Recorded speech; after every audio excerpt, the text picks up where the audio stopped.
Voilà, donc normalement, vous m'entendez tous. Je viens de lancer donc le webinaire. Je vais juste m'assurer donc que la résidence, si je ne me trompe pas, Villa Beau Soleil m'entend bien et peut utiliser donc le petit chat qui est sur la droite de votre écran. Voilà, si vous pouvez me mettre un petit coucou, j'entends bien, je vous vois bien. Voilà, si vous pouvez nous mettre un petit message. Je sais que la résidence Marie-Lian nous entend et nous voit. Voilà, donc si je peux avoir un petit retour de la résidence Villa Beau Soleil. En tout cas, bonjour à toutes les personnes qui sont aujourd'hui connectées sur Marie-Lian. C'est une toute première pour nous l'utilisation de cet outil, en tout cas à destination du grand public. C'est un outil qu'on a pour habitude d'utiliser plutôt à destination des professionnels de santé. Et du coup, avec le réseau Méris et la compagnie de Louis, on a souhaité tenter cette expérience avec vous. Alors, je regarde juste. Bon, voilà, tout le monde me dit bonjour, c'est super. Par contre, je n'ai toujours pas de retour de Villa Beau Soleil, donc je ne sais pas si Villa Beau Soleil, je vois qu'ils sont connectés, mais je n'ai pas de petit message. Alors, peut-être qu'ils cherchent le chat sur le côté droit. Donc, je vais attendre un petit peu. Et le fonds de dotation, bien sûr, je n'oublie pas le fonds de dotation qui a bien sûr participé et contribué, en tout cas, à ce que vous soyez tous présents lors de ce webinaire. Donc, merci à vous tous. Écoutez, ce que je vous propose, c'est qu'on va débuter parce qu'on ne va pas vous faire perdre trop de temps. Hein. L'idée, c'est de bien assurer le timing des 1 heure. Voilà, donc moi je me présente, je suis Aline Victor, je suis donc diététicienne nutritionniste, je travaille en partenariat avec le réseau Méris depuis quelques années maintenant. Et donc on a voulu en cette semaine nationale de la dénutrition vous parler un petit peu d'alimentation pour assurer le bien vieillir et en tout cas être en forme le plus longtemps possible. Donc on a intitulé ce webinaire Mettez du PEPS dans votre assiette. Donc pour vous expliquer un petit peu le fonctionnement, donc moi, je ne vous vois pas. Vous me voyez, j'espère très bien. Vous m'entendez, j'espère aussi très bien. Moi, je ne vous vois pas. Par contre, j'ai effectivement le petit chat sur le côté et donc, je vais pouvoir voir vos questions, voir vos réactions et répondre à toutes vos questions. Pour une bonne organisation et que du coup, ça soit un petit peu fluide dans la présentation, ce que je vous propose, c'est que je vais donc développer toute ma présentation. Il y a des moments où vous verrez, il y a un petit quiz, donc on prendra quelques temps pour faire un petit jeu. Et on gardera bien évidemment toutes vos questions pour la fin de cette présentation. Donc, soit vous les notez dans un petit coin de votre tête, soit vous les notez sur un petit papier si vous avez de quoi noter. Et puis, vous faites le relais aux organisateurs présents dans la salle pour les poser tout à la fin de cette présentation et on prendra le temps d'y répondre. Voilà, donc je recheck un petit peu le chat participant. Bon, j'ai pas de nouvelles de Villa Beau Soleil. J'espère qu'ils n'ont pas de soucis de connexion. En tout cas, voilà, je vais démarrer la présentation pour ceux qui sont connectés. Alors, première petite information, qu'est-ce que ça veut dire bien vieillir et vivre longtemps? En fait, dans votre esprit et dans ce que vous souhaitez aujourd'hui, si je l'imagine bien, c'est de vouloir vivre en bonne santé, avec vitalité, donc avec force, et surtout avec autonomie. Alors, qu'est-ce qu'on entend par vivre longtemps en bonne santé? Je voulais juste vous rappeler un petit peu des chiffres. Quand on regarde un petit peu l'espérance de vie, hein, c'est l'espérance de vie en France, on voit qu'elle est en moyenne de 85 ans pour les femmes, parce que nous, les femmes, on vit un peu plus longtemps que ces messieurs, même si la courbe a tendance à se rééquilibrer. Messieurs, 79 ans. Donc, on voit que l'espérance de vie augmente. Ça, c'est une très bonne nouvelle. On vit de plus en plus longtemps parce que la médecine a fait énormément de progrès. Hein. Ça, c'est une très bonne chose. Par contre, ce qui nous alerte un petit peu plus, c'est l'espérance de vie en bonne santé, c'est-à-dire l'espérance de vie où on n'a pas de maladie chronique, de maladie qui va engendrer des problématiques, des prises de médicaments et justement la perte d'autonomie. Vous voyez, cette espérance de vie en bonne santé, elle stagne autour de 64-62 ans. Qu'est-ce que ça veut dire? Ça veut dire que vous passez 20 ans de votre vie avec des maladies chroniques. Et donc, si ces maladies chroniques se complexifient, eh bien, c'est là où on a une dépendance qui s'installe, on a une perte d'autonomie. Alors, la perte d'autonomie, qu'est-ce que c'est? L'autonomie, c'est la capacité d'assurer les actes de la vie courante. Donc, perte de l'autonomie, ça veut dire que vous allez être obligé à un moment donné de faire appel à des personnes extérieures pour aller faire vos courses, pour vous faire à manger, pour faire votre ménage, pour faire des tâches du quotidien. Et donc, notre objectif aujourd'hui dans cette présentation, c'est de vous donner les clés pour être en forme le plus longtemps possible et de justement lutter contre cette perte d'autonomie, contre la dénutrition dont on parlera rapidement tout à l'heure. Pourquoi ça inquiète pourquoi on le fait? Parce que surtout, ça inquiète les politiques de santé, puisqu'aujourd'hui, nous sommes 1,9 million de seniors en perte d'autonomie. L'OMS, l'Organisation mondiale de la santé, prévoit une augmentation forte, puisqu'on prévoit 4 millions de seniors en 2050 qui seront en perte d'autonomie. Alors, qu'est-ce qui se passe entre espérance de vie et espérance de vie en bonne santé? Eh bien, il y a ce qu'on appelle la fragilité. Alors, on va parler justement de cette fragilité. Je vais vous donner les explications de ce que c'est que la fragilité. Alors, la fragilité, elle arrive avec quatre points. On va tous les rebalayer ensemble. La première chose, et c'est peut-être des choses que vous voyez, que vous vivez déjà au quotidien. Arthrose, sarcopénie, ostéoporose. Ce sont des pathologies que vous devez peut-être connaître et que vous vivez certainement dans votre quotidien. Deuxième élément, la perte d'essence, perte du goût, perte de l'odorat. Tout ça, on va en reparler. La perte d'appétit. J'ai moins envie de manger quelque chose. J'ai un écœurement pour ces produits-là. J'ai plus envie de manger ça. Et puis, dernier point, la perte de poids. Donc, je vous propose qu'on rebalaye ces 4 points. Première chose, et là je vais être très factuel, je vais vous donner des chiffres. L'arthrose. L'arthrose, ça touche 65% des plus de 65 ans, 80% des plus de 80 ans. L'arthrose, c'est l'hypertrophie des muscles qui fait que vous allez avoir des difficultés pour ouvrir un yaourt, pour utiliser vos membres supérieurs, pour vous déplacer également. C'est là où on peut y avoir aussi des chutes parce qu'on est moins à l'aise dans les gestes du quotidien. La sarcopénie, on estime qu'entre 30 et 85 ans, et donc vous voyez, on commence déjà à perdre du muscle à partir de 30 ans. Donc si on n'active pas nos muscles, si on ne fait pas de l'activité physique quotidiennement, on perd du muscle, c'est physiologique à partir de 30 ans. Donc vous imaginez bien qu'arrivé à 85 ans, le pourcentage de muscle est déjà très bas. On perd en moyenne 30% de nos muscles. Donc, faire de l'activité physique, on le verra tout à l'heure, permettra de contribuer à cette sarcopénie. Donc, la sarcopénie, c'est la perte de masse et de force musculaire. C'est-à-dire que, toujours dans l'esprit de l'arthrose, vous allez avoir du mal à descendre les escaliers, vous allez avoir du mal à ouvrir une porte, aller faire vos courses, aller marcher, etc., etc. L'ostéoporose, troisième chose, qui touche plutôt les femmes, 39% chez les femmes de plus de 65 ans, 70% après 80 ans. L'ostéoporose, c'est la fracture osseuse. On parle souvent de fracture du col du fémur, c'est exactement ça. Et c'est ce qui crée des chutes très importantes en France. C'est la première cause de chute en France, l'ostéoporose. Donc, on le verra tout à l'heure, l'intérêt de bien s'alimenter pour lutter justement contre cette ostéoporose. Alors, comment bien manger? Alors, c'est un premier focus, ne vous inquiétez pas, on va reparler tout à l'heure de comment bien manger. Mais sachez qu'en tout cas, pour cette partie-là, tout ce qui est ossature, muscle, qu'est-ce qui va faire que vous allez maintenir votre muscle et votre os? C'est les protéines, et notamment les protéines animales, et ça, on y reviendra tout à l'heure. Et tous les produits qui vont contenir du calcium, de la vitamine C, et attention, la vitamine D. Vitamine D permet la fixation du calcium. La vitamine D, ça se synthétise avec le soleil. Aujourd'hui, je pense que comme moi, vous ne devez pas avoir beaucoup de soleil à l'extérieur. Donc, pensez à prendre des complémentations en vitamine D, c'est très important, ou des aliments qui peuvent en contenir aussi, notamment les abats, qui sont très riches en vitamine D. Donc, protéines, calcium, vitamine C, vitamine D pour lutter contre l'arthrose, la sarcopénie et l'ostéoporose. Alors, la perte d'essence maintenant, ça c'est lié à l'âge. Vous aurez du mal à lutter contre la perte d'essence, notamment contre la perte de l'odorat et la perte du goût. C'est des choses qui sont physiologiques. Vous savez, quand on est bébé, on est avec les papilles gustatives du sucré. C'est les premiers papilles gustatifs que nous avons au moment de la naissance. Il faut savoir qu'avec l'âge, plus on va vieillir et au moment où malheureusement le décès arrive, il faut savoir que les papilles gustatives du sucré sont les derniers qui restent en bouche. C'est pour ça que vous avez très certainement tous là aujourd'hui, vous qui m'écoutez, une envie prédominante pour le sucré parce que c'est les papilles qui restent le plus longtemps possible sur la langue, contrairement aux salés, amers, acides, qui sont des papilles gustatives qui, elles, disparaissent au fil de l'eau.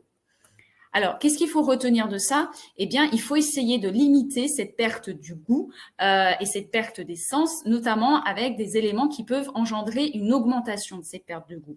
Le tabac, l'alcool, mais également les médicaments. On a parlé tout à l'heure d'espérance de vie en bonne santé. On sait qu'à partir de 60 ans, les maladies chroniques s'installent. C'est là où vous commencez à prendre beaucoup de médicaments. Il y a beaucoup de médicaments qui ont des effets secondaires sur la perte de goût. Alors, qu'est-ce qu'il faut faire? Eh bien, malgré tout ce que vous pouvez lire et entendre dans les articles et sur Internet et dans les magazines, il ne faut pas moins salé quand on vieillit, mais bien au contraire, puisqu'il faut parfois saler 3 fois plus à 80 ans que quand on a 30 ans, parce que vous allez avoir la même perception du goût salé qu'une personne de 30 ans. Donc, n'hésitez pas, alors bien évidemment, sous réserve que vous n'avez pas de problématiques rénaux ou d'autres pathologies cardiaques aiguës qui engendreraient un régime bien spécifique. Mais il est bien dit par les gériatres, par les spécialistes, qu'après 70 ans, on ne fait plus de régime. Et donc, du coup, il faut vraiment que l'aliment soit appétant pour vous et qu'il ait vraiment un bon goût en bouche. L'odorat, on en parle rapidement. Vous perdez de l'odorat à partir de 40 ans chez les hommes. Nous, chez les femmes, on la perd un peu plus tardivement. Mais en tout cas, à partir de 40 ans, on perd de l'odorat.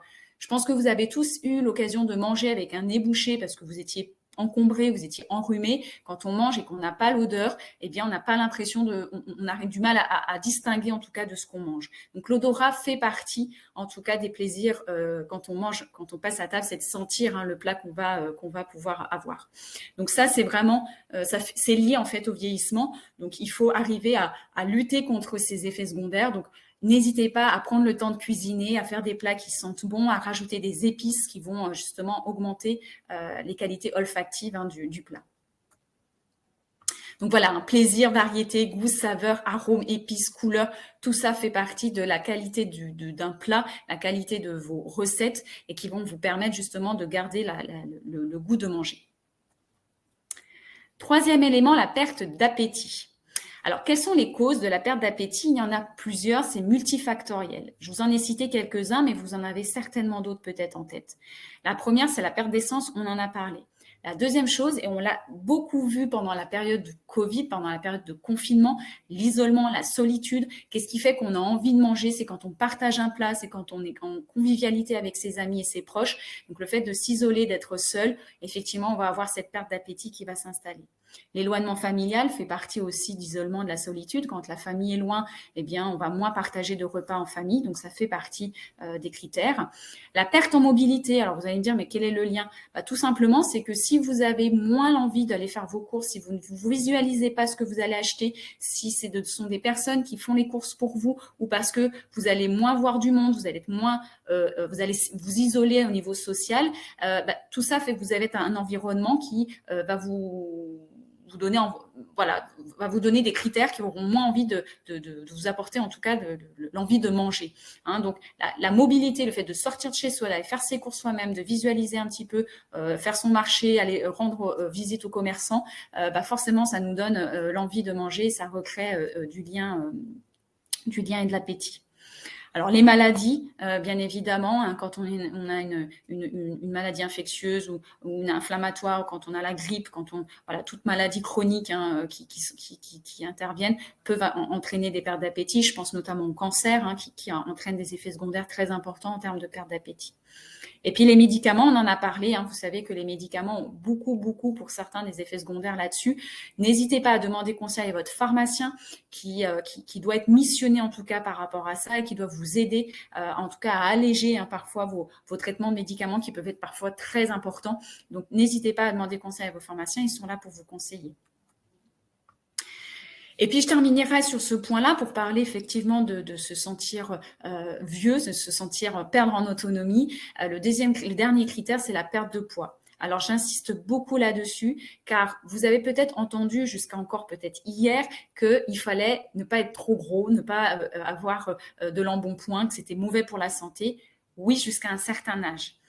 Après 65 ans, il est très important finalement d'avoir un peu d'embonpoint parce qu'en fait, il a été démontré que lorsqu'on a un peu d'embonpoint, quand on a un peu de surpoids, finalement, c'est beaucoup plus protecteur que quand on a un tout petit poids ou en tout cas qu'on cherche avoir un tout petit poids. Si on a un petit poids, je dirais physiologique, parce qu'on a toujours eu un petit poids, c'est pas très grave. Par contre, si vous cherchez à vouloir maigrir absolument, ça peut être très dangereux pour vous. Je vous donne un exemple. Si vous faites 65 kilos et que vous avez perdu 3 kilos en un mois, vous êtes ce qu'on appelle à risque de dénutrition. C'est-à-dire que vous n'avez pas perdu de la masse grasse, vous avez perdu de la masse musculaire. Dites-vous qu'à partir du moment où vous perdez très très vite du poids, ça veut dire que vous perdez du muscle. Et comme je vous l'ai dit tout à l'heure, perdre du muscle, c'est perdre en mobilité, donc c'est perdre du lien social, c'est ne plus pouvoir sortir de chez soi, c'est ne plus pouvoir être autonome dans ses actes du quotidien.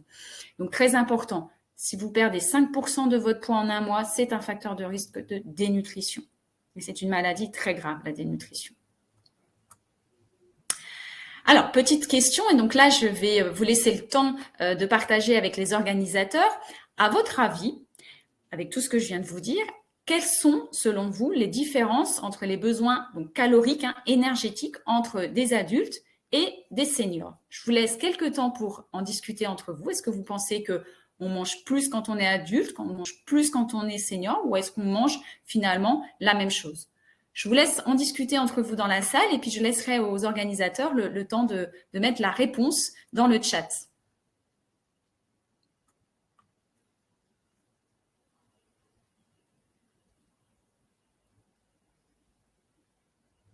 Et donc, je répondrai effectivement à la résidence Marie-Lian qui me demande si on peut s'interrompre un petit peu pour des questions.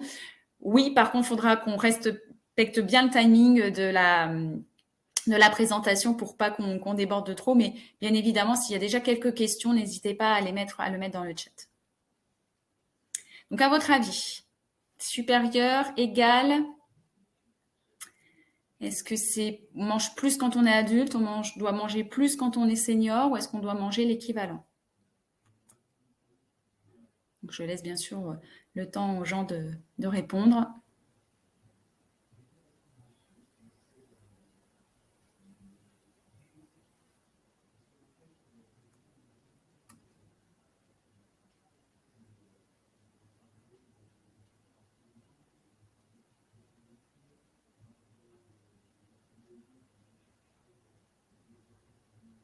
Il n'y a peut-être pas d'avis. Alors, résidence Marie-Lian dit on mange moins vieillissant, on mange des petites quantités. Alors, je vais vous donner la réponse, à moins que Villa Beau Soleil souhaite mettre quelque chose. Ah, il y a d'autres, il faut attendre. Alors, suivant la nature de la personne, c'est propre à chacun.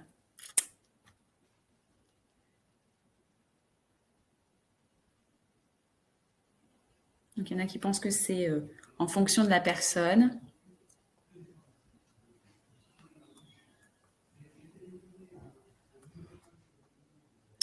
D'autres mangent plus en collectif. Donc, vous estimez que le besoin énergétique va être différent en fonction de là où on est situé, si on mange seul ou si on mange avec d'autres personnes. Tout seul, cuisine industrielle.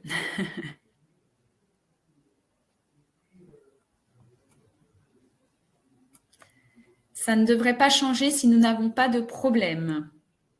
Alors, je vais arrêter là parce que sinon, je pense qu'on en aurait pour un petit moment. Alors, en fait, d'un point de vue médical, le besoin énergétique des seniors est équivalent aux besoins des adultes.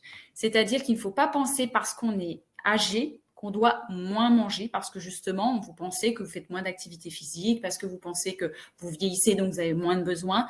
Eh bien, pas du tout. Pourquoi? Parce qu'en fait, votre organisme, il est vieillissant.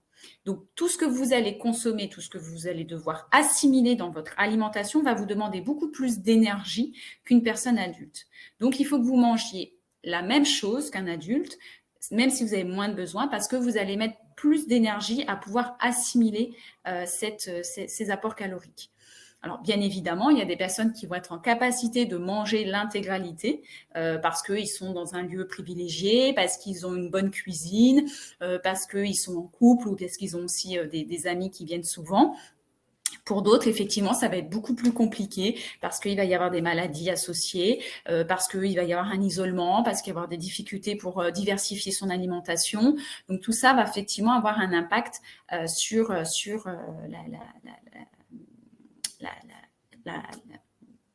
répartition. Alors, je m'excuse, je lis en même temps la question. Pourquoi faites-vous la différence entre adulte et senior? Senior est aussi un adulte. Alors, oui, bien évidemment, dans la classe sociale, les seniors sont aussi un adulte, mais d'un point de vue médical, on est obligé de différencier l'adulte et le senior pour les raisons que je vous ai exprimées. C'est qu'en fait, physiologiquement, à partir de 65 ans, il y a des choses qui se transforment dans votre organisme. Et donc, médicalement, on est obligé de différencier les deux parce que les recommandations, vous le verrez tout à l'heure, notamment au niveau des protéines, il y a des différences qu'on est obligé de tenir compte parce que justement, votre corps se transforme. Alors, effectivement, vous êtes toujours des adultes, mais vous êtes des adultes un peu plus âgés et donc vous avez des besoins bien spécifiques. Vous allez le voir justement sur cette diapositive d'après, c'est les besoins en protéines. En fait, chez vous, chez les seniors adultes, vous avez des besoins en protéines beaucoup plus importants qu'une personne adulte jeune. Alors, pour vous donner un exemple très concret, à 40 ans, si je pèse 60 kg, je dois consommer 48 grammes de protéines par jour. À 70 ans, pour le même poids, c'est-à-dire qu'à 70 ans, si vous faites le même poids, vous faites toujours 60 kg, vous avez besoin de manger 60 grammes de protéines par jour. Donc, vous voyez bien que pour une même personne, pour une même poids, eh bien, les besoins nutritionnels changent et varient. Pourquoi? Parce que vous perdez du muscle, c'est physiologique. Parce que vous avez plus du mal à assimiler les protéines que vous allez consommer. Parce que le fait de faire une activité physique va vous demander beaucoup plus d'énergie, beaucoup plus d'efforts qu'une personne adulte plus jeune. Et parce qu'aussi, vous devez métaboliser aussi vos ossatures, vos muscles. Vous avez potentiellement aussi des maladies qui vont vous demander de l'énergie et surtout de vous demander des protéines. Les protéines, c'est votre système immunitaire également. Hein. Un bon capital protéique, c'est aussi un bon capital vitalité, puisque c'est ce qui va vous permettre de résister aux infections extérieures. Hein. Les anticorps, hein, le terme que vous avez certainement dû entendre, les anticorps, ce sont des protéines. Donc, les protéines, ce ne sont pas que des muscles, c'est des hormones, c'est des anticorps, c'est votre système immunitaire, donc c'est plein de choses. Donc, c'est pour ça que nous, médicalement, on est obligé de différencier ces deux étapes-là de la vie. Alors, comment on mange des protéines? Sous deux formes. Aujourd'hui, en France, on a plutôt tendance à manger des protéines animal. Alors, je voudrais juste insister sur ce point parce que vous entendez très souvent dans les médias qu'il faut manger moins de viande. Du coup, dans l'esprit des gens, on a l'impression qu'il faut du coup plus en manger du tout. Non, il faut en manger moins sur une base de personnes qui ont tendance à manger trop de viande. Aujourd'hui, la recommandation, c'est de manger moitié de protéines animales, moitié de protéines végétales dans l'apport protéique total dont je vous parlais tout à l'heure. Pour vous donner un exemple, sur les fameux 60 grammes de protéines qu'il fallait manger tout à l'heure pour une personne de 70 ans, 30 grammes des protéines doivent être apportées par les protéines animales et 30 grammes par des protéines végétales.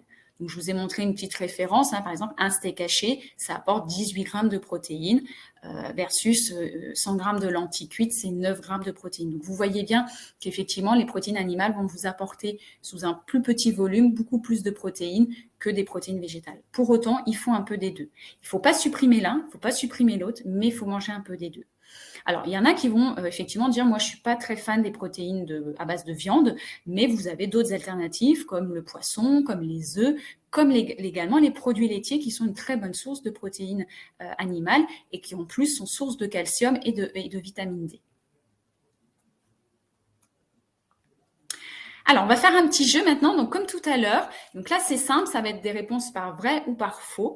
Donc, ce que je vais vous demander, c'est que donc les organisateurs des deux résidences, c'est de demander aux gens de lever la main pour ceux qui diront vrai, lever la main pour ceux qui diront faux et de me noter dans le chat la majorité des gens. Si la majorité ont répondu vrai, vous me notez vrai. Et si la majorité des gens ont noté faux, vous notez faux. D'accord? Est-ce que ça va pour les deux résidences?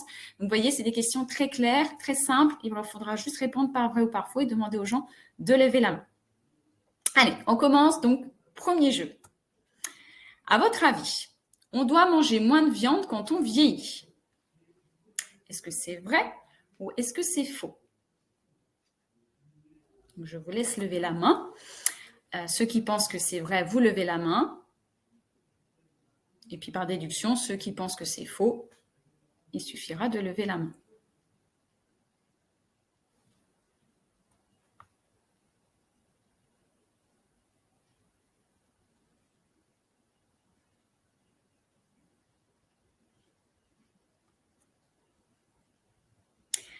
Alors, là, vous êtes tous d'accord. Effectivement, c'est faux. Voilà, c'est 9 faux. Effectivement, c'est faux, hein, puisque si on mange moins de viande, alors quand je dis viande, c'est effectivement viande, poisson, œuf. Si on en mange moins, eh bien, on a des problématiques, comme je vous l'ai cité tout à l'heure, hein, perte de masse musculaire, perte en mobilité, dépendance et donc dénutrition. Donc, on retient que, il faut faire de l'activité physique. Alors, encore une fois, quand je dis activité physique, c'est pas aller courir le marathon, c'est pas d'aller courir 30 km tous les jours, mais c'est simplement, c'est faire de la marche, c'est jardiner, c'est bricoler, ça peut être voilà un peu de randonnée, c'est tous les sports que vous voulez, la natation, enfin tous les sports qui sont adaptés pour vous. Je pense que là, vous pouvez vous rapprocher de la compagnie de Louis et du réseau Méris pour trouver des activités d'activité physique à côté de chez vous pour s'adapter en tout cas à vos capacités et vos possibilités. Ça peut être tout simplement aussi vous lever de votre chaise régulièrement, faire des tours de la table, mais en tout cas d'avoir une activité régulière. Et puis les protéines animales dont on a parlé tout à l'heure, je ne vais pas revenir dessus. On y va pour la deuxième question. Je dois boire au moins 1 litre d'eau par jour. Est-ce que c'est vrai? Est-ce que c'est faux?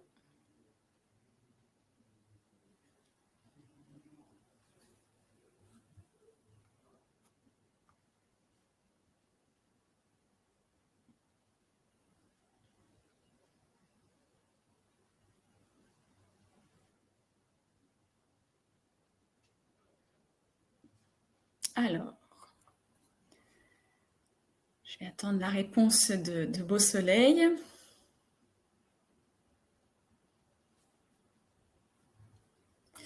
Ok, bon, bah, vous avez tous répondu juste puisque c'est effectivement vrai. Alors, c'est vrai qu'on a souvent tendance à parler de l'alimentation et on oublie l'hydratation. L'hydratation, ça fait partie de nos besoins vitaux puisque notre corps est constitué à 80% d'eau. Et donc, on peut très bien passer 2-3 jours sans manger. Par contre, on ne peut pas passer 2-3 jours sans boire, hein. Boire, c'est la première chose dont on a besoin pour vivre. Sauf que quand on vieillit, eh bien, les pertes de sensation de soif arrivent avec l'âge et donc du coup on oublie de boire parce qu'on n'a plus cette sensation de soif qu'on a quand on est un peu plus jeune. Donc ayez des réflexes, ayez des rituels pour pouvoir vous assurer de boire au moins les 1 litre d'eau par jour, sans oublier que bien évidemment vous avez l'eau contenue dans les aliments. Alors 1 litre d'eau minimum, qu'est-ce que ça veut dire? Ça veut dire qu'il faut à peu près 8 verres d'eau par jour. C'est un peu la matrice qu'on se donne. Mais là, je vous ai illustré un petit peu la quantité. Donc, ça peut être le bol de café le matin. Le matin, essayez de boire un verre d'eau dans la matinée. Alors, quand je dis de l'eau, ça peut être de l'eau pétillante. Ça peut être de l'eau avec un petit peu de jus de citron à l'intérieur. Si voilà, vous avez même envie de temps en temps, vous pouvez mettre un peu de sirop. Ça peut être du jus de fruits si vous voulez pour alterner et donner un petit peu de plaisir aussi à ce que vous buvez. Au déjeuner, on essaye de boire 2-3 verres d'eau, une petite tasse de thé, une petite tasse d'infusion, quoi que ce soit au goûter, en tout cas contenant de l'eau. Le potage le soir, si vous êtes un adepte du potage le soir, associé à 2 verres d'eau, et puis une tisane le soir. Alors je vois effectivement dans le chat qu'on me dit 1,5 litre d'eau. Alors effectivement, sachant que quand vous vieillissez, votre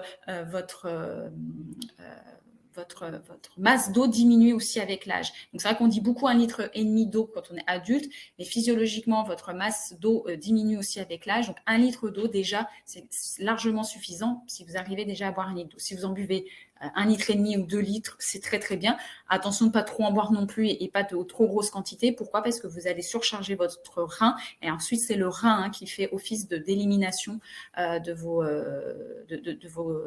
l'excédent d'eau. Donc voilà, si vous ne buvez pas non plus 1 litre d'eau d'un seul coup, le but c'est bien de fractionner votre consommation d'eau.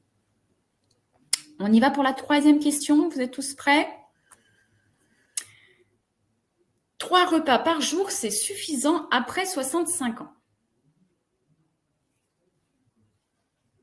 À votre avis, c'est vrai ou c'est faux?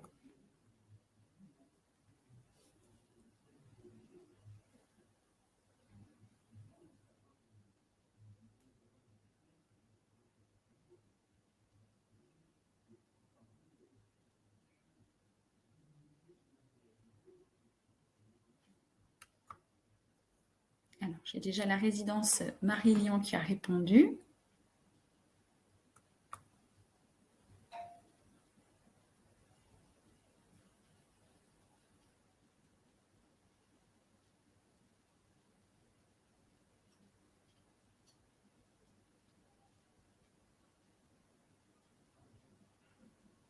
On attend la réponse de Beau Soleil. Alors, Beau Soleil, bon, vous êtes vraiment très très fort, puisqu'effectivement, c'est vrai. Alors, il y avait un petit piège, et il y a toujours un petit piège. C'est vrai seulement si la quantité de ce que vous mangez dans les 3 repas par jour vous suffit. C'est-à-dire que vous finissez vos assiettes, que vous avez une alimentation diversifiée, que vous ne vous sentez pas fatigué et que le contenu de vos repas soit suffisant. Si ce n'est pas le cas, donc déjà, si vous mangez moins de 3 repas par jour, c'est-à-dire si vous prenez juste déjeuner-dîner ou petit déjeuner-dîner, que vous sautez le déjeuner, que vous sautez le dîner, là, par le coup, vous risquez vraiment une perte de poids et donc une dénutrition. Par contre, si vous mangez vos 3 repas par jour, mais que vous sentez que vous avez un très petit appétit, que vous avez du mal à finir vos assiettes, que c'est des toutes petites rations, pensez à rajouter 1 à 2 collations dans votre repas de la journée. Ça peut être à 10 heures, par exemple, si c'est le moment où vous vous sentez le plus fatigué, ou à 4 heures au moment du goûter, accompagné de votre tisane. Vous pouvez très bien prendre un petit gâteau, un petit fruit, un yaourt. En tout cas, il faut combler cette perte d'appétit que vous pouvez avoir au moment des repas par des petites collations. Alors, je précise bien, hein, collation n'est pas grignotage. L'idée, c'est pas non plus que vous grignotez tout au long de la journée du chocolat, des gâteaux, etc. Il faut avoir quand même cette notion de prise de repas dans votre journée pour pouvoir bien identifier ce que vous consommez tout au long de la journée. Bien évidemment, il n'y a pas de règle non plus. Si vous sentez que vous avez plutôt faim à 21 heures, la collation peut très bien aussi être à 21 heures. Mais c'est une collation, c'est-à-dire que je ne suis pas en train de marcher, je ne grignote pas quelque chose en marchant. Je suis assis à table, je lis un livre, j'écoute de la musique, mais je prends le temps en tout cas de consommer ma collation. Je peux la partager bien évidemment avec mes amis et mes proches. Allez, dernière question. Il me semble que je crois que c'est la dernière, au moins il me semble qu'il n'y en a que 4. Le gras fait grossir. Je vous laisse prendre le temps de penser si c'est vrai ou si c'est faux.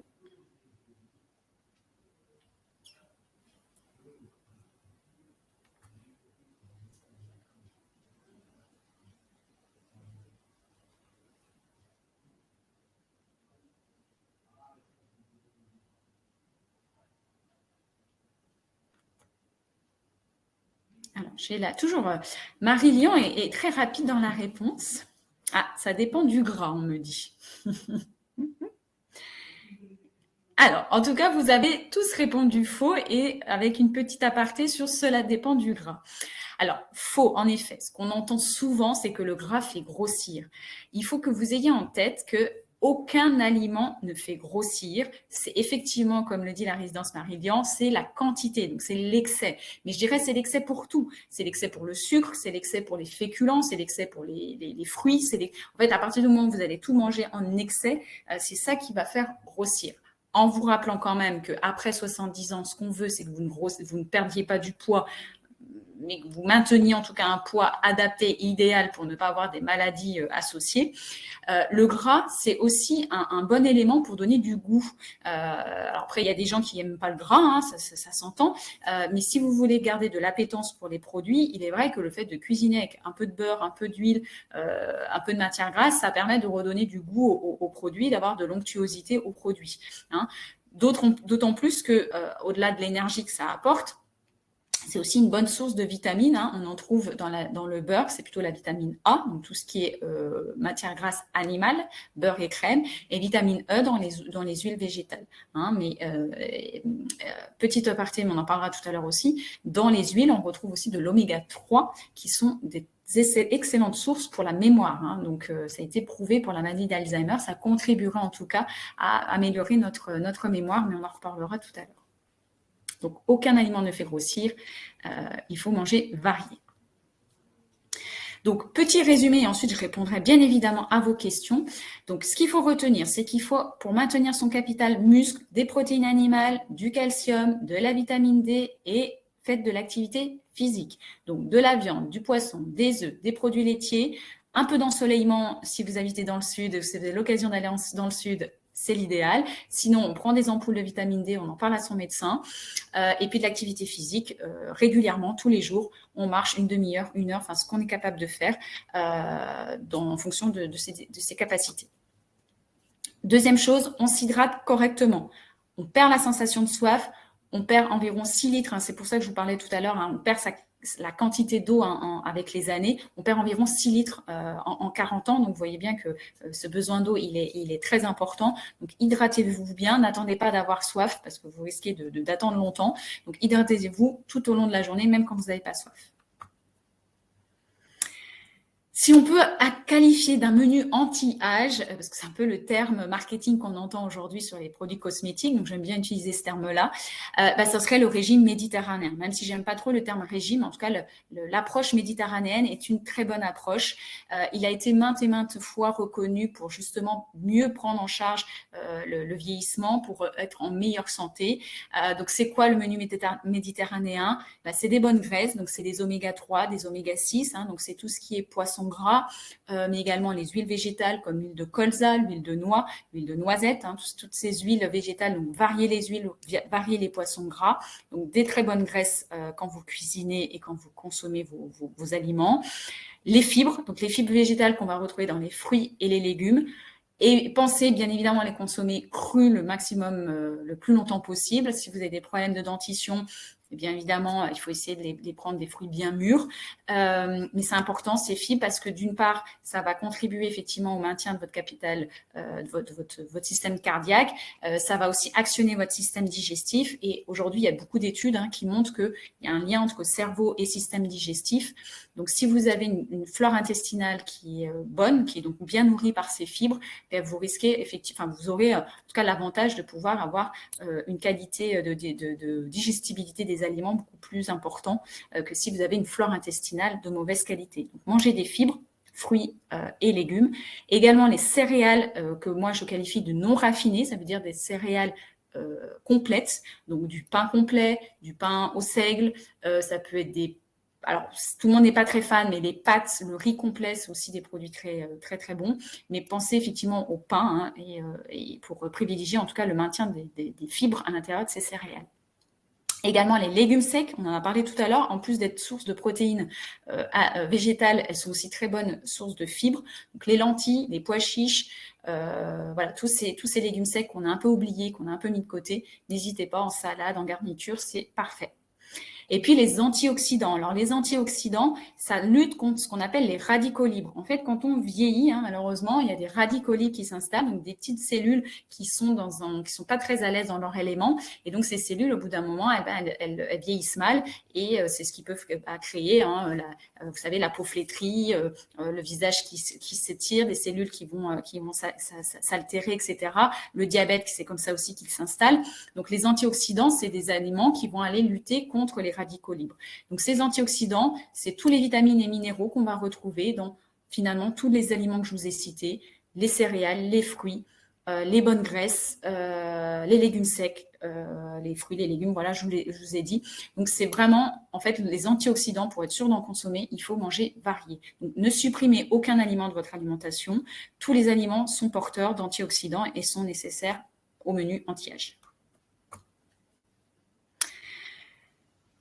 Ce qu'il faut retenir aussi, c'est contrôler votre poids. Aujourd'hui, vous allez voir votre médecin, vous lui demandez qu'il vous pèse. Comme il vous contrôle votre tension, vous lui demandez qu'il vous pèse. Ça peut être vous-même dans votre salle de bain si vous avez une balance, mais pesez-vous une fois par semaine.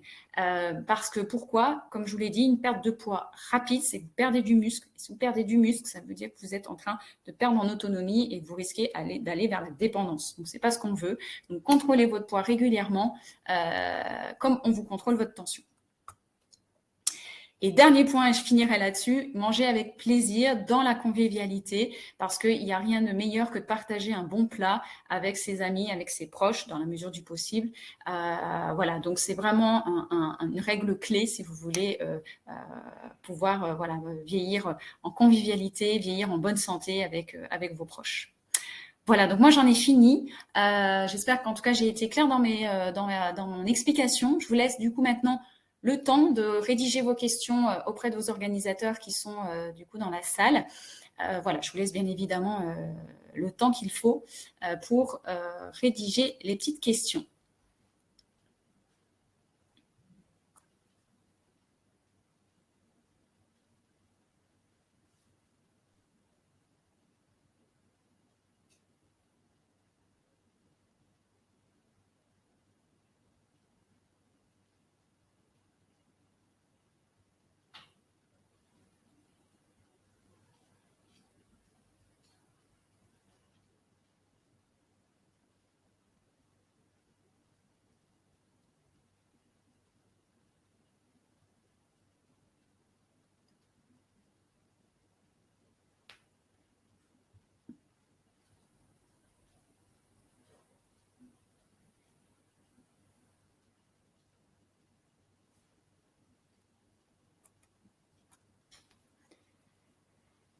Alors, on nous dit de bien manger midi et soir, problème de digestion pour le repas du soir. Alors, il est vrai que quand on va se coucher, le système digestif, on ne doit pas trop le solliciter parce qu'on va souvent le soir se coucher et on a ce qu'on appelle aussi une horloge interne. Hein. L'organisme sait que le matin, on va déclencher certaines hormones du matin et puis il y a les hormones du soir. Il est vrai que si vous avez des problèmes digestifs, vous avez du mal à digérer les aliments, ça peut arriver. Évitez de manger trop lourd le soir. Qu'est-ce que ça veut dire trop lourd?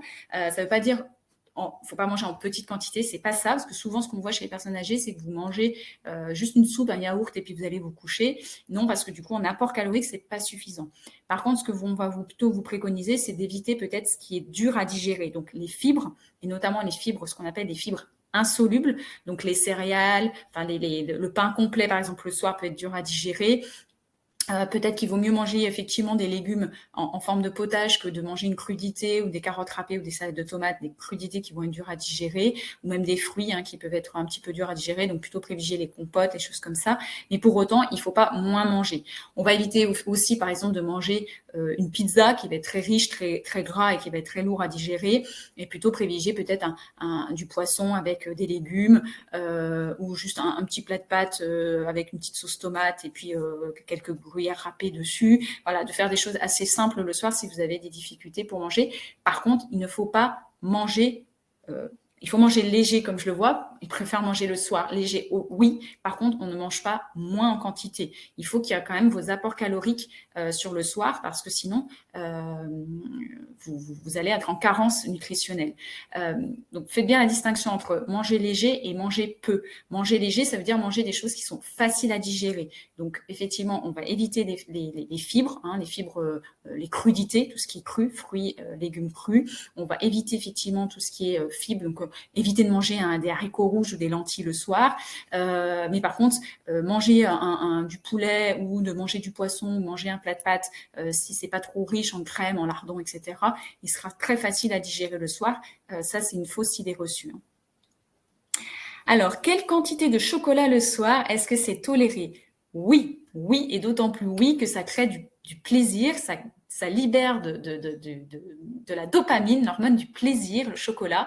Il n'y a aucun souci, vous pouvez en manger. Alors, la quantité, bien évidemment, je dirais que de manger la tablette entière de chocolat, c'est pas forcément bien. Alors, non pas que ça soit pas bien quand on est âgé, mais tout simplement, c'est que si on mange la tablette de chocolat entier, c'est soit effectivement qu'on n'a pas suffisamment mangé avant, et là, il faut peut-être se poser la question sur la qualité et la quantité de ce que vous avez mangé au repas du soir, soit c'est parce qu'effectivement, vous compensez un vide. Vous savez, le chocolat, c'est l'aliment de plaisir par excellence, et souvent, ça peut compenser un vide.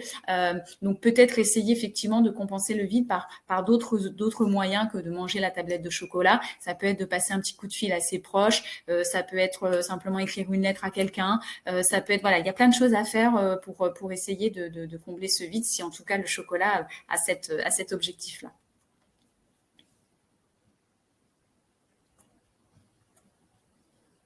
Alors, j'attends encore d'autres petites questions. Alors, pareil, le chocolat noir, chocolat au lait, chocolat blanc, peu importe, le tout, c'est que ce chocolat vous fasse plaisir, même s'il est aux noisettes, même si, voilà, il faut qu'il vous fasse plaisir. C'est plein de magnésium, c'est plein de plaisir sucré, c'est vraiment très important. Alors, consommer du vin au repas, des règles. Alors, sauf si vous avez des problématiques hépatiques, donc des problèmes de foie, oui, l'alcool peut être déconseillé. Si vous avez certains traitements aussi également, donc là aussi, demandez conseil à votre pharmacien, vous avez des traitements qui peuvent, associés à de l'alcool, peut avoir des effets secondaires. Par contre, si vous n'avez rien de tout ça, il est bien sûr toléré de consommer du vin à table, 1 à 2 verres le midi, 1 à 2 verres le soir, il n'y a aucun problème. Par contre, si vous n'en buvez pas, je ne suis pas en train de vous dire qu'il faut boire du vin. Par contre, si vous aimez ça, si ça fait partie du plaisir de votre table et que vous aimez consommer un verre de vin à chaque repas, bien évidemment, c'est tout à fait toléré. Il n'y a aucun souci là-dessus. Est-ce qu'un bout de fromage, une compote, une banane, ça suffit pour le soir? Eh bien non. Eh bien non, malheureusement, parce que là, vous n'avez pas suffisamment l'énergie qu'il vous faut. Le fromage, ça va vous apporter un peu de protéines, mais pas suffisamment. Là, clairement, il va vous manquer des glucides, ce qui vont être apportés par les céréales, ou enfin, notamment les céréales ou le pain. Donc là, il vous manque effectivement une source de glucides qui est quand même votre carburant pour tenir, même le soir. Vos organes, la nuit, vous dormez, mais vos organes vivent. Le foie fonctionne, le cœur fonctionne, le cerveau fonctionne. Il y a plein d'organes qui fonctionnent la nuit, malgré ce qu'on peut penser. Donc ces organes-là, ils sont très demandeurs de sucre. Le sucre, c'est des glucides. C'est pas que le sucre blanc qu'on met dans son café, c'est tout ce qui est contenu dans les pains, la farine, les dérivés de farine, le pain, les pâtes, le riz, etc. On trouve les glucides à l'intérieur. Donc votre organisme a besoin de ce sucre-là tout au long de la journée, même pendant la nuit. Donc, si vous ne lui apportez pas suffisamment d'énergie, qu'est-ce que va faire l'organisme? Il va aller puiser dans les réserves.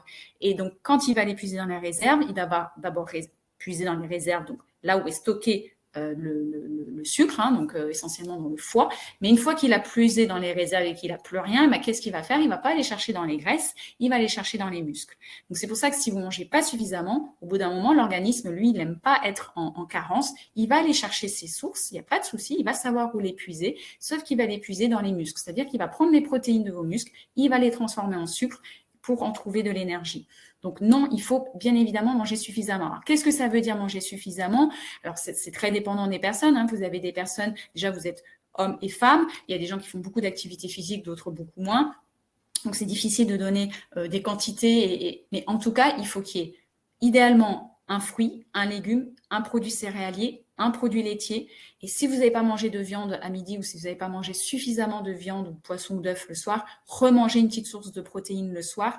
Ça peut être un œuf dur, ça peut être une tranche de jambon, voilà, ou une bonne source de fromage pour combler tout ça. Mais il faut vraiment tous ces éléments-là pour avoir suffisamment d'énergie. Que conseillez-vous à des seniors végétariens? Alors, ça dépend de ce qu'on entend par végétarien. Est-ce que c'est végétarien, je ne mange plus de viande, mais je mange quand même du poisson et des œufs? Ou est-ce que je ne consomme uniquement des œufs et du produit laitier? Enfin voilà, est-ce que je peux avoir une petite précision sur ce que vous entendez par végétarien? Pas de viande. Alors, pas de souci. On peut ne pas manger de viande. Faites juste attention parce qu'effectivement, la viande rouge va être source de fer que vous aurez un peu plus de mal à trouver dans d'autres alternatives. Par contre, si vous mangez du poisson et des œufs et des produits laitiers, vous allez retrouver bien évidemment l'équivalence en protéines. Voilà, peut-être juste attention pour ceux qui ne mangent pas du tout de viande, c'est le risque d'anémie, la carence en fer. C'est-à-dire que le fer, on le trouve dans le sang et le sang, on le retrouve majoritairement dans les viandes rouges, donc les viandes de bœuf, de veau, mais aussi beaucoup les abats, vous savez, le foie, le boudin noir, on est très, très riche. Donc voilà, peut-être juste attention à ça. Donc soyez vigilants si vous sentez que vous êtes un peu fatigué, ça peut être lié à une carence en fer, peut-être lié au fait que vous ne mangez pas de viande. Mais il n'y a pas de contre-indication puisque vous allez pouvoir retrouver les protéines animales sous d'autres formes. Quel écart entre les repas en journée et la nuit? Alors, ce qui va juste différencier le déjeuner du dîner, c'est l'apport en viande. C'est-à-dire qu'on vous demande de plutôt consommer une portion de viande, poisson ou œuf par jour. C'est-à-dire que si à midi, vous n'avez pas mangé votre steak entier, vous avez mangé que la moitié, ce qu'on voit quand même souvent chez les seniors. Il y en a qui mangent une moitié de steak ou une moitié de morceau de viande le midi. Là, pour le coup, c'est pas suffisant. Il va falloir remanger l'autre moitié le soir. Le tout, c'est que vous ayez mangé une portion de viande le midi. Si vous mangez une portion de viande le midi, le soir, vous pouvez effectivement vous dispenser de consommer de la viande le soir. Mais sinon, dans les faits, le déjeuner-dîner est quasiment identique. C'est peut-être juste aussi peut-être les quantités. On aura tendance à manger plutôt une bonne portion le midi, un petit peu moins le soir, mais pour autant, il faut que ça soit quand même suffisant pour couvrir les besoins. Mais et puis après, comme on disait tout à l'heure, c'est que si vous avez des problèmes pour digérer, le midi, vous allez peut-être plus consommer les crudités et puis des plats un peu riches le midi versus le soir où vous allez plutôt manger des choses légères en termes de culinarité, je parle, et pas en termes de quantité, mais voilà, des choses qui vont être plus light pour être facile à digérer. Et bien évidemment, il n'y a pas de il faut manger moins le soir, il faut manger beaucoup le midi. C'est personne dépendante. Si à midi vous n'avez pas suffisamment mangé pour X raison, eh bien il ne faut pas se dire bah tant pis, j'ai pas suffisamment mangé à midi, bah du coup ça n'est pas grave, je mangerai mieux le lendemain. Non, il faut essayer de rattraper quand même ce que vous n'avez pas mangé le midi, le soir. Et surtout écoutez votre faim, parce que votre faim est un bon critère. Hein. Quand on a faim, eh bien, il faut manger. Si on a faim, c'est qu'on n'a pas suffisamment mangé, c'est que le corps réclame à manger. Donc là aussi, attention aux idées reçues sur le fait qu'il ne faut pas manger le soir ou manger très léger, très très léger le soir. Léger, ça dépend ce qu'on entend par léger, hein, encore une fois.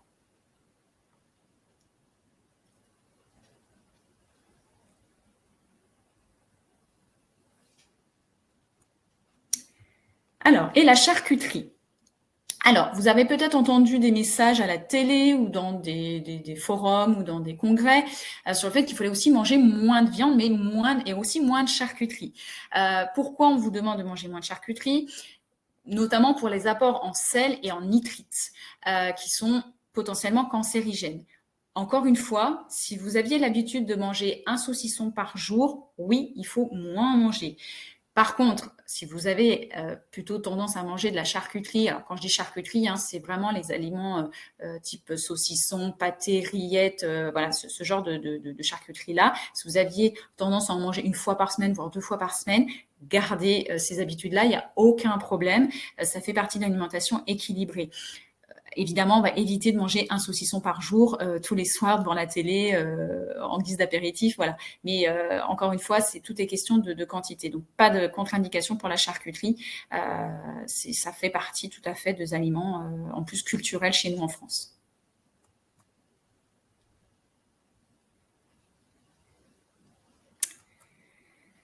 Faut-il s'inquiéter quand on se lève la nuit pour manger fringales régulières? Alors, il faut s'inquiéter, non, parce que c'est pas grave en soi. Par contre, oui, il faut peut-être se poser la question de si vous vous levez la nuit et que vous avez faim, c'est que certainement votre repas du soir n'a pas été suffisant, ou en tout cas votre journée, la consommation alimentaire de votre journée n'a pas été suffisante. Après, si vous vous levez la nuit et que vous mangez, c'est pas grave en soi, ça va pas engendrer des problématiques plus que ça. Après, ce qu'il faut faire attention, c'est qu'est-ce que vous allez manger le soir, enfin, dans la nuit quand vous allez vous lever. Quand on est à table le soir, on a plutôt envie, enfin, on est plutôt prédisposé à manger une soupe, un morceau de viande, une quiche ou un plat de pâtes. Voilà, on est plus prédisposé à manger ça à 19h, 20h. Quand on se lève à minuit, 1h, quand on a faim, généralement, on se fait rarement un plat de haricots verts ou un plat de brocoli avec des œufs durs par-dessus. On a plutôt tendance à avoir envie de prendre un paquet de gâteaux ou de manger une tablette de chocolat. Et là, pour le coup, en termes de valeur nutritionnelle, en termes d'apport nutritionnel, vous n'êtes pas du tout sur les mêmes produits. Donc là, vous risquez d'être en carence sur votre dîner, puisque vous, du coup, vous ne mangez pas ce qui est nécessaire pour votre organisme, versus des produits qui, là, sont très riches en gras et en sucre. Alors, certes, ça apporte du plaisir, ça apporte des calories, mais vous risquez d'avoir des carences, du coup, en protéines, vitamines et minéraux. Le fameux menu anti-âge dont je vous parlais tout à l'heure, un paquet de gâteaux est dépourvu totalement d'antioxydants, de fibres, de bonne graisse. Après, ça peut être aussi, enfin, une fringale, elle peut être aussi amenée par d'autres choses. Hein. Il y a certains médicaments aussi qui donnent aussi envie de manger très très souvent. Voilà, il faut essayer de creuser un petit peu plus. Il n'y a pas que le repas du soir qui peut être un vecteur de fringale. Il faut peut-être aussi réfléchir à ce que vous avez fait auparavant. Peut-être que vous avez fait une grosse randonnée toute la journée et du coup le corps réclame du coup pour construire les muscles pendant la nuit, hein, parce qu'il y a plein de choses qui se passent pendant la nuit pour métaboliser du coup vos muscles et maintenir tout ce qui s'est passé dans la journée. Il peut effectivement engendrer une demande importante d'énergie, donc il faut peut-être simplement remanger un peu plus en quantité sur la journée.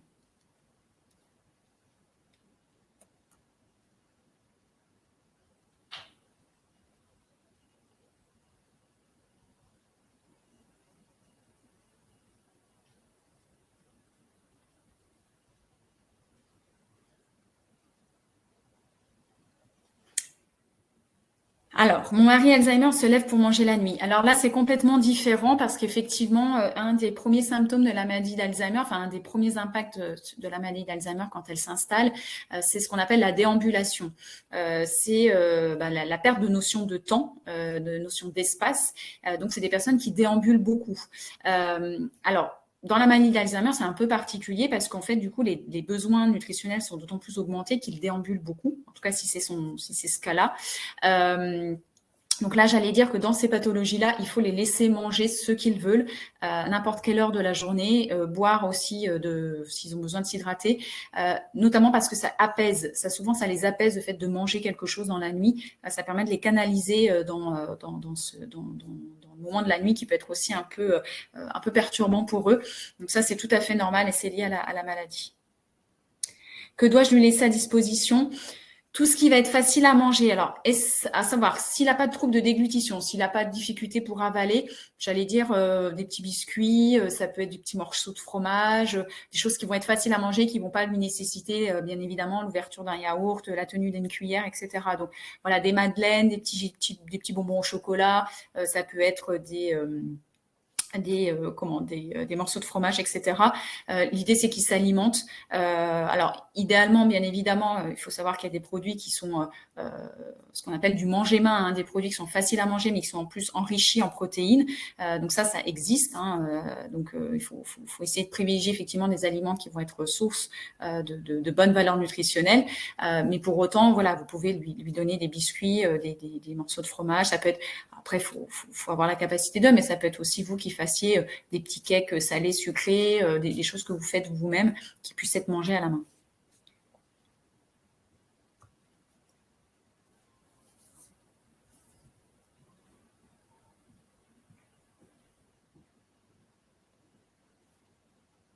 Les fruits secs, tout à fait. Les fruits secs toute la nuit, pour la nuit, c'est tout à fait possible. Après, attention aussi de pas trop en consommer parce que c'est comme les fruits oléagineux, hein, les noix, noisettes, tout à fait, c'est envisageable. La seule chose, c'est que c'est très riche en fibres. Donc, le risque, c'est que ça puisse lui générer des troubles digestifs derrière s'il est un peu fragile. Mais c'est une très bonne idée, les fruits secs, tout à fait. Puis en plus, c'est facile à conserver. Il n'y a pas besoin de les mettre au frais. Donc, c'est une très bonne idée.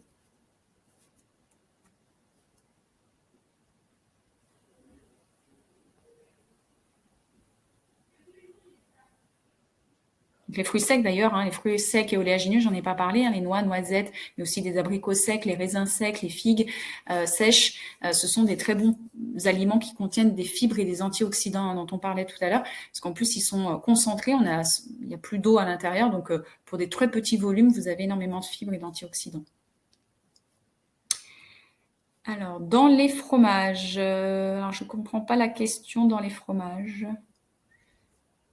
Je ne sais pas quel était le sens de la question, parce que j'ai un message dans le chat qui dit « dans les fromages ».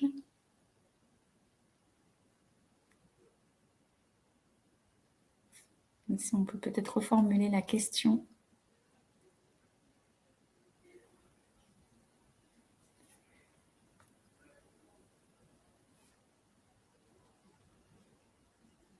Est-ce qu'il y a des choix à faire dans les fromages? Je ne sais pas si c'était ça. Ah oui, d'accord. Privilégier frais, sec, lait de vache, brebis. Alors, il faut faire juste attention. Il y a des fromages qui vont être plus riches en calcium que d'autres. Généralement, les fromages à pâte dure, hein, qui sont très denses. Je prends l'exemple, par exemple, la faisselle, hein, que vous connaissez, c'est avant qu'on l'affine et qu'il devienne fromage. Ça, il y a moins de calcium à l'intérieur qu'un comté. À partir du moment où on a pressé, qu'on a fait sortir l'eau du fromage, bien, on a concentré les apports nutritionnels du fromage et donc on va se retrouver avec quelque chose qui est plus riche en calcium.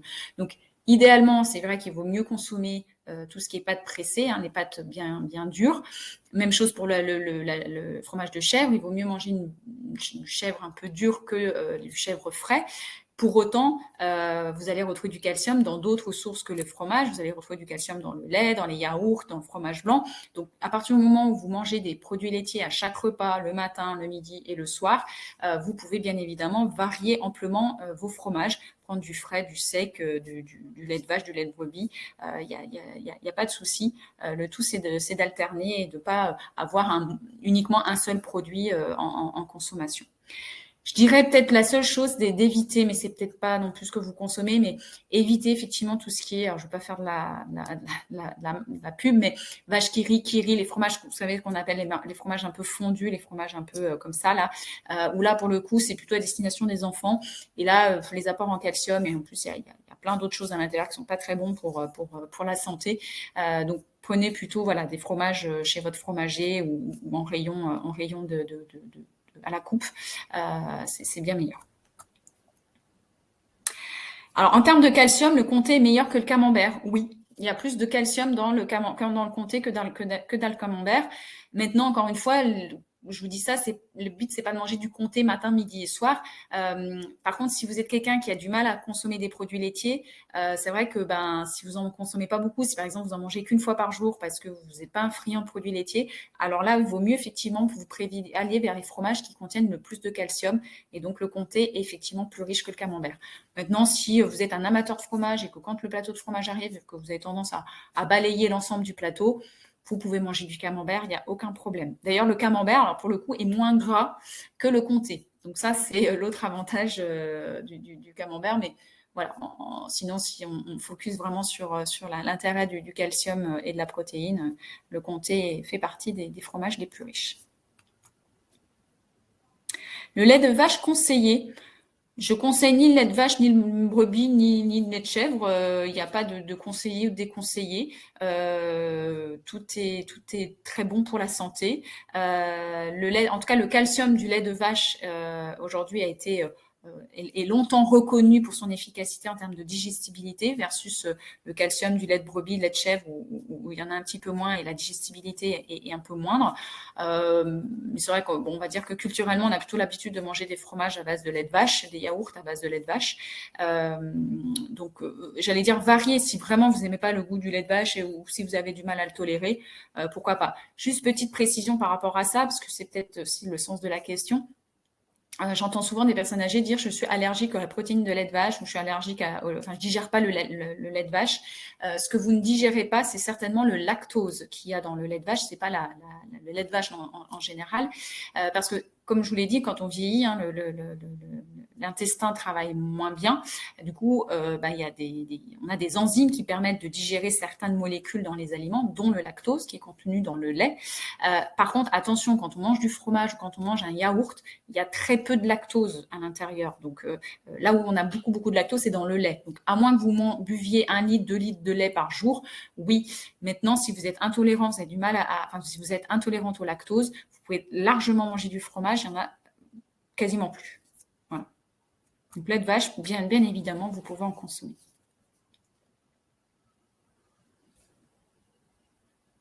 Et aussi, justement, le lait de vache, ça aussi, on l'entend un peu décrié parfois par les kinés, les ostéos, en disant que le lait de vache, c'est pas le lait qui est adapté pour l'humain et donc du coup, ça crée de l'ostéoporose, etc. Non, c'est complètement l'inverse.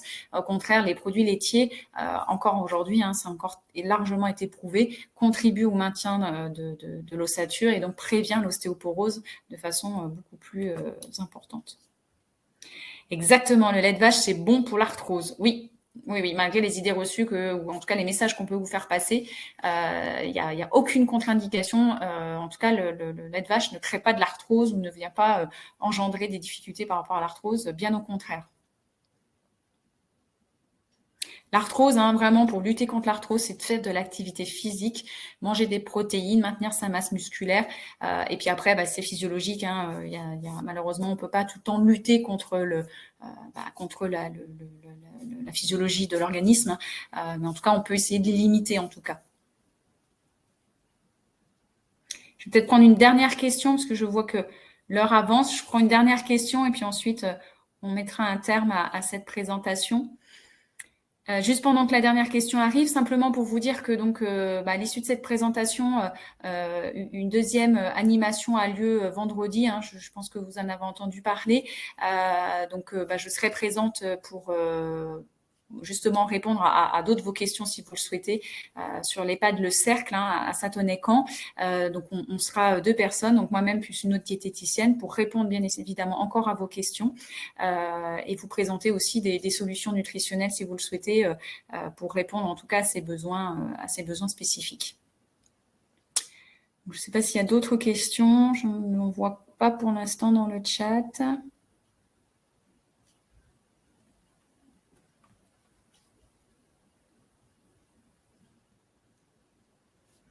Eh bien, écoutez, pas d'autres questions, c'est très bien. Écoutez, je vous remercie à tous. J'espère en tout cas que vous prendrez note de tous ces précieux conseils. Je vous souhaite en tout cas à tous une très bonne fin de journée. C'est 16 heures, la nuit commence à tomber. Donc prenez soin de vous en tout cas. Et puis voilà, on reste bien évidemment à votre disposition pour la suite. Si vous avez d'autres questions, n'hésitez pas. Et puis j'espère que ce format vous aura plu. Je vous souhaite un bon retour